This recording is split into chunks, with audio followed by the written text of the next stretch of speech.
하버드 대학의 조지프 나이 교수는 세상에는 두 종류의 힘이 있는데 바로 하드 파워와 소프트 파워, 즉 경성 권력과 연성 권력이 있다고 말합니다.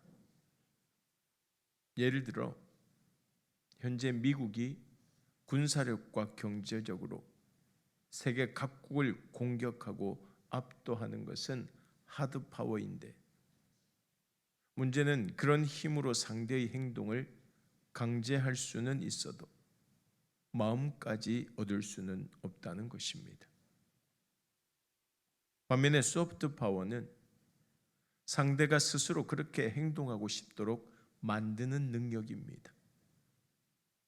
각 나라의 엘리트들이 미국 대학에서 공부하는 동안 미국적인 가치관을 배워서 고국에 돌아간 후 자연스럽게 자기 나라에 미국의 영향력을 퍼뜨리게 되는 그런 힘을 말하는 것이죠. 나이 교수는 특히 요즘의 소프트 파워는 별도의 비용이나 무력을 동원하지 않고 인터넷, 휴대폰, SNS를 통해서 순식간에 많은 사람에게 퍼지게 하는 메시지의 힘이라고 말합니다. 북한 같은 공산국가들이 주민들에게 외부의 정보를 필사적으로 통제하는 것도 이 소프트 파워가 더 강력한 영향력을 미치기 때문입니다. 여러분, 교회도 하드 파워가 아니라 소프트 파워를 가져야 합니다. 다시 말해서 교회의 힘은 큰 건물이나 조직이 아니라 예수님의 십자가와 부활, 곧 복음의 메시지에 있어야 하고 그 메시지를 힘써 전할 때 진정한 능력을 발휘한다는 말입니다. 올해 들어 우리가 살펴보고 있는 사도행전에는 성령에 관한 이야기가 계속 나오는데, 성령은 예수님의 영입니다. 따라서 성령 충만은 예수 충만이고, 성령 충만한 사람은 늘 예수님을 이야기하고 예수님을 닮기 위해 노력합니다. 사도들이 그랬지 않습니까? 사도들이 전한 메시지는 모두 예수님에 관한 것이었습니다. 게다가 당시 누구보다 박식했던 사도 바울은 자신은 예수님 외에는 아무것도 알지 않기로 작정했다고 말했습니다. 즉 예수님만 사랑하고 예수님만 전하겠다는 말이에요. 사랑하는 여러분, 우리도 이래야 할 줄로 믿습니다. 오직 예수님만 바라보고 예수님만 사랑하고 예수님만 전해야 한다는 것이에요. 그런 교인들이 많이 모인 교회가 우리 간만교회이기를 간절히 소망합니다. 오늘 본문 33절 말씀 같이 한번 읽어볼까요? 그들이 듣고 크게 노하여 사도들을 없이하고자 할세. 그들이 듣고 크게 노하여, 그들이 누구일까요? 종교 지도자들입니다. 종교 지도자들이 사도들의 메시지를 듣고 격분했습니다. 사실 설교자로서 자신의 설교가 좋다 나쁘다라고 사람들에게 평가받는 것도 부담스러운 일인데, 설교를 들은 사람들이 너무 화가 나서 자신을 죽이려고 한다면 얼마나 당황스럽겠습니까? 그렇다면 종교 지도자들이 사도들이 전하는 메시지를 듣고 이렇게 분노한 이유가 무엇일까요? 첫 번째로, 자기들은 의롭다고 생각하는 교만하고 완악한 마음 때문입니다.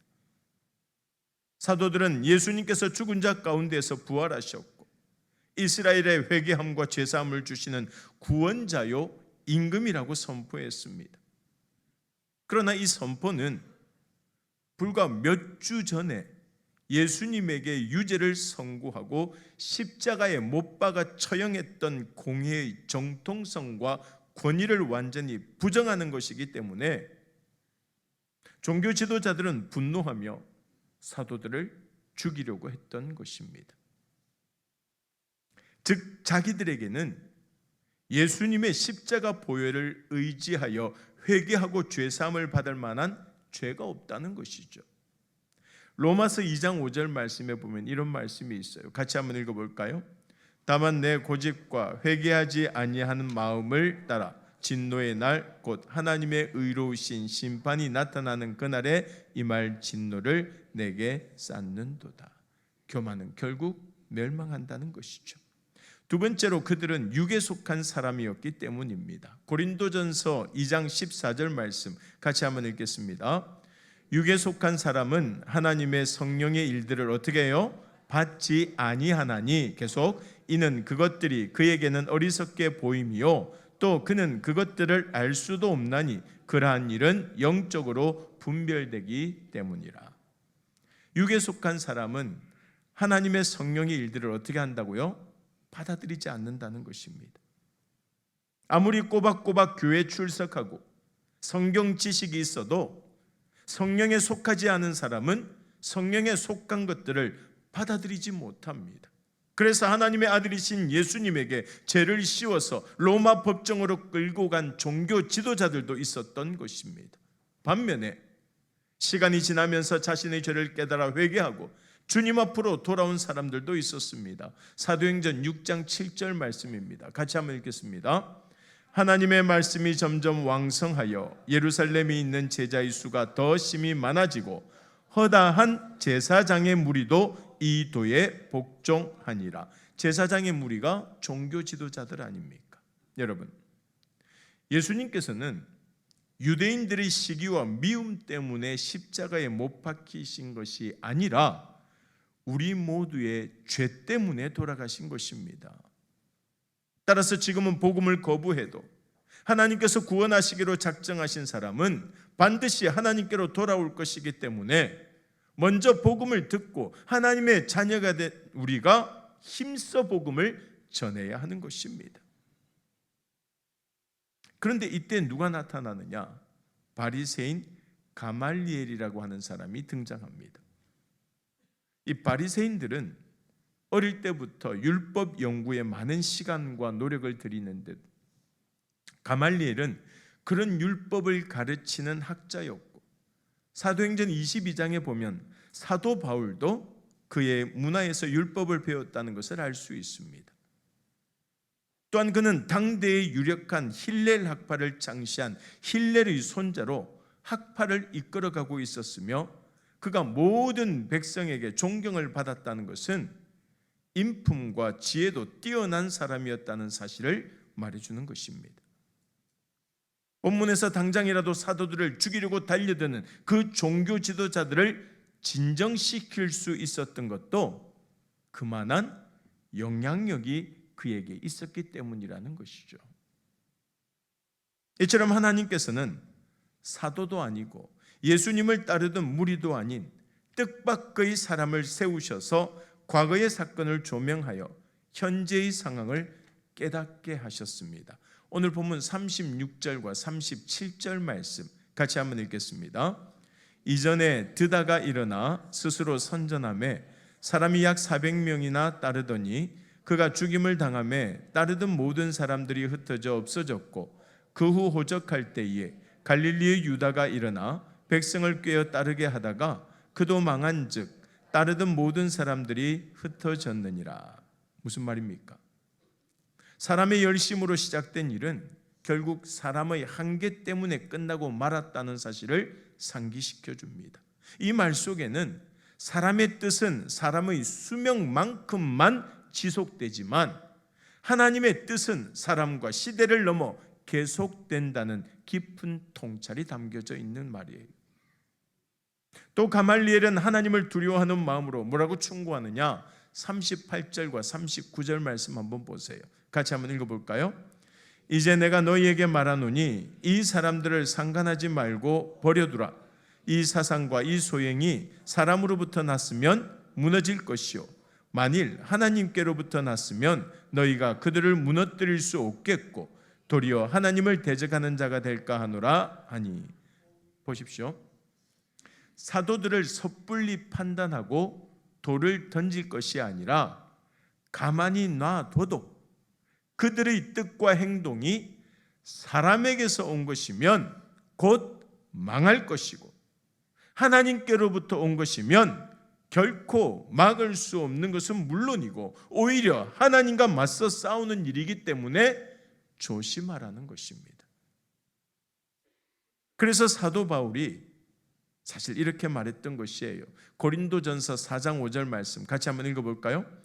그러므로 때가 이르기 전 곧 주께서 오시기까지 아무것도 판단하지 말라. 그가 어둠에 감추인 것들을 드러내고 마음의 뜻을 나타내시리니 그때에 각 사람에게 하나님으로부터 칭찬이 있으리라. 물론 바울은 하나님께서 하나님의 때에 판단하실 것이라 말한 것입니다. 즉 눈에 보이는 성공과 실패로 판단할 것이 아니라 훗날 하나님의 평가가 판단 기준이 된다는 것이죠. 어떻게 보면 가말리엘은 종교 지도자들과 사도들 사이에서 철저하게 중립을 지켰습니다. 종교 지도자들처럼 대놓고 사도들을 핍박하지도 않았고 그렇다고 스스로 복음을 영접한 것도 아니기 때문입니다. 결국 그는 아무 결정도 하지 않았지만 결정하지 않은 것도 결정이라는 것이에요. 마태복음 12장 30절 말씀에 뭐라 이야기합니까? 같이 한번 읽어볼까요? 나와 함께 아니하는 자는 나를 반대하는 자요 나와 함께 모으지 아니하는 자는 해치는 자니라. 사도들이 정말로 하나님의 사람들인지 알고자 했다면 사도들을 놓아준 후에 그들을 찾아가서 복음을 듣고 고민하는 노력을 했어야 합니다. 그리고 그랬다면 예수님은 그리스도이심을 알고 훗날 회심한 제자 바울처럼 그 역시 초대교회의 지도자가 되었을지도 모르지만 가말리엘은 그 중요한 구원의 기회를 놓쳐버리고 말았습니다. 그러나 하나님께서는 가말리엘의 이런 모순적인 태도에도 불구하고 그를 사용하셔서 사도들을 죽음에서 구해주셨습니다. 오늘 본문 40절 말씀 한번 보세요. 그들이 옳게 여겨 사도들을 불러들여 채찍질하며 예수의 이름으로 말하는 것을 금하고 어떻게 해주었다고요? 놓아주었다는 것입니다. 바리새인들뿐만 아니라 사두개인들도 가말리엘의 말에 공감했다는 것이에요. 그러나 자존심이 상한 그들은 사도들을 그냥 놓아주지 않고 율법에 명시한 형벌대로 그들을 채찍질하고 다시 한번 예수의 이름으로 말하지 못하도록 협박한 후에 놓아주게 된 것이죠. 자기들의 분노는 표출하되 가말리엘이 경고한 대로 하나님을 대적하는 자가 되는 위험은 피하고자 했던 것입니다. 사실 초대교회 성도들은 온 백성에게 칭송을 받았고 7 집사를 세울 때도 칭찬받는 사람들을 택했습니다. 이처럼 예수님을 믿을 때 칭찬을 받기도 하지만 같은 이유로 미움을 받고 핍박을 받고 능욕당할 때도 있다는 사실을 우리는 늘 기억해야 합니다. 유대인들은 아무 잘못도 없는 예수님을 죽이고 싶도록 미워했지 않습니까? 빛 대신 주님께서 어두운 세상에 오셔서 핍박받으셨으니 주님을 따르는 우리가 핍박과 능욕을 받는 것은 하나도 이상할 것이 없다는 말이에요. 무엇보다 사탄이 가장 두려워하는 것은 복음입니다. 그래서 교인들이 모여서 딴 얘기하면 아무 일도 일어나지 않지만 복음을 전하기 시작하면 방해와 핍박이 시작되는 것입니다. 축구든 농구든 경기를 할 때 상대편에게 집중 수비가 붙는다는 것은 그만큼 그 선수가 뛰어나다는 뜻이에요. 영적인 전쟁에서도 마찬가지입니다. 교회 다닌다고 다 핍박받는 것이 아닙니다. 어떤 상황에서도 믿음을 잃지 않고 복음을 전하는 사람이라야 사탄이 긴장하고 공격한다는 것이에요. 따라서 행여 우리가 예수님 때문에 핍박을 당하게 된다면 우리는 어떻게 해야 될까요? 그만큼 우리의 믿음도 성장했다는 뜻으로 알고 기뻐하고 자랑스러워해야 할 줄로 믿습니다. 여러분 사도들 한번 보세요. 오늘 본문 41절과 42절 말씀 같이 한번 읽어볼까요? 사도들은 그 이름을 위하여 능욕받는 일에 합당한 자로 여기심을 기뻐하면서 공회 앞을 떠나니라. 그들이 날마다 성전에 있든지 집에 있든지 예수는 그리스도라고 가르치기와 전도하기를 그치지 아니하니라. 사도들은 예수님 때문에 모욕당하는 것을 영광이라고 생각하여서 오히려 뭐 했다고요? 기뻐했다는 것입니다. 기뻐하면서 공회를 나왔다는 것이에요. 사실 이것은 인간의 본성으로는 설명할 수 없는 반응입니다. 다시 말해서 매맞고 모욕당하고 위협받은 사람들이 기뻐한다는 것은 그 기쁨의 근원이 세상이 아니라 하늘에 있다는 증거예요. 이것이 바로 기독교의 역설이며 복음의 능력인 줄로 믿습니다. 세상의 수치와 패배라고 여기는 것, 곧 박해와 채찍질과 모욕이 그리스도에게는 그 이름을 위한 영광의 훈장이 되고 주님께 인정받았다는 확신과 기쁨이 되는 것입니다. 그리고 그 기쁨은 이전보다 더 열심히 복음을 전하고 가르치는 행동으로 이어졌다는 것이에요. 공의의 위협과 채찍질이 그들을 침묵시키기는커녕 오히려 전도의 열정을 더해 주었고, 박해의 고통이 사명을 포기하는 이유가 아니라 사명을 완수하는 원동력이 되는 것입니다. 사랑하는 여러분, 하나님께서 뜻하시고 계획하신 것은 사람의 힘으로는 절대 막을 수 없다는 사실을 기억하시기 바랍니다. 총칼의 위협이나 제도나 법으로도 막을 수 없어요. 왜냐하면 진리는 아무리 가리고 막아도 반드시 빛을 발하기 때문입니다. 태풍이 올 때마다 곧 쓰러질 것처럼 가지가 흔들리고 잎이 다 떨어져 나가는 나무가 해마다 변함없이 자리를 지키고 있는 것은 그 뿌리를 땅속 깊이 아주 단단하게 내리고 있기 때문입니다. 바람이 가지를 흔들 수는 있어도 뿌리까지 뽑지는 못하는 것입니다. 하나님의 뜻도 마찬가지예요. 세상의 교회를 흔들고 박해할 수는 있지만 복음의 뿌리를 뽑을 수는 없습니다. 사도들을 아무리 흔들어도 그리스도 안에 뿌리 내린 그들의 믿음을 빼앗을 수는 없다는 말입니다. 이것은 오늘날 우리에게도 마찬가지입니다. 우리가 그리스도의 이름으로 행하는 모든 사역과 헌신과 봉사는 결코 사라지지 않을 것입니다. 세상은 교회가 전하는 복음과 사역을 무가치한 것으로 치부하고 조롱하지만 우리는 이 일이 하나님께로부터 난 것임을 알고 있고 반드시 구원의 열매를 맺고 하나님께 칭찬받게 될 것을 믿습니다. 오늘 본문의 마지막 장면은 조용하지만 강력합니다. 그리스도인들을 향한 위협은 계속되었고 환경은 조금도 나아지지 않았지만 사도들은 상황이 나아질 때까지 기다리거나 조건이 좋아질 때까지 침묵하지 않았습니다. 그럼에도 불구하고 날마다 성전에서 그리고 집집마다 다니며 예수님이 바로 그리스도라고 말하기를 멈추지 않았습니다. 주는 그리스도이십니다. 특별한 날, 특별한 곳에서만 복음을 선택적으로 전하는 것이 아니라 복음을 전하는 삶을 계속 살아갔다는 것이에요. 하나님의 뜻은 그렇게 사람을 통해 고난 속에서도 조용히 그러나 분명하게 이루어지고 있었던 것입니다. 그러므로 우리 역시 날마다 복음을 전하는 일에 얼마나 힘쓰며 살아가고 있는지 다시 한 번 더 돌아봐야 할 것입니다.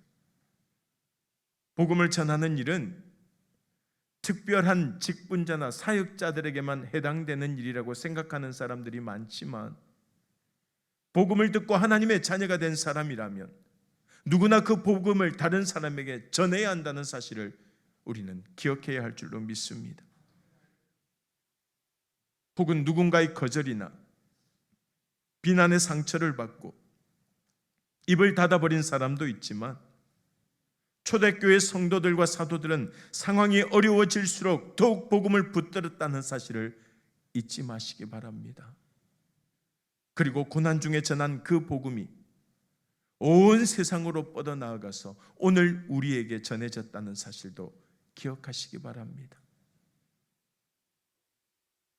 신앙생활을 하다 보면 우리에게도 사도들이 받았던 그 공의의 재판 같은 순간들이 문득 찾아옵니다.